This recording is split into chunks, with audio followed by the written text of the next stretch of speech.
ba ako pinapunta dito? Sabi mo sa message mo may importante kang sasabihin. Di ba muna tayo magka-catch up? Trixie, diretsuhin mo na nga ako. Marami pa akong kailangan gawin. Ate, gusto ko lang mag-sorry sa ginawang pagsugod sa'yo ni Mama yesterday. May sakit ka ba? Naihipa ka ba ng masamang hangin o nasapian ka ba? Sa halos 20 years nating magkakilala, ngayon ka lang nag-sorry sa akin. While we were in Greece, I had a lot time to think and reflect on my past actions. At ang dami kong na-realize. Isa na doon yung mga hindi magandang treatment ko sa'yo in the past. Ate, I'm sorry. I'm sorry if naging bad ako sa'yo.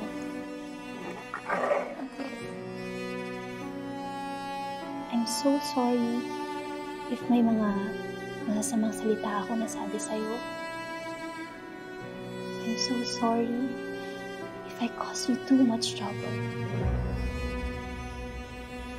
Ate, sana napatawad mo pa ako.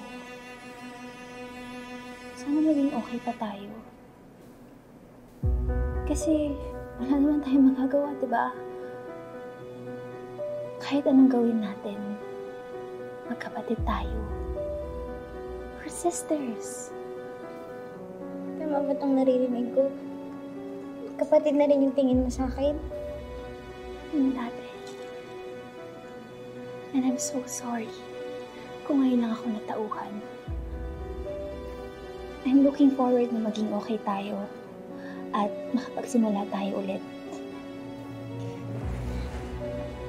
Yun din yung gusto ko, Trixie. Thank you so much, Ate. Thank you so much. Alam ba ni Ma'am Patricia at ni Sir Ramir na gagawin mo ito?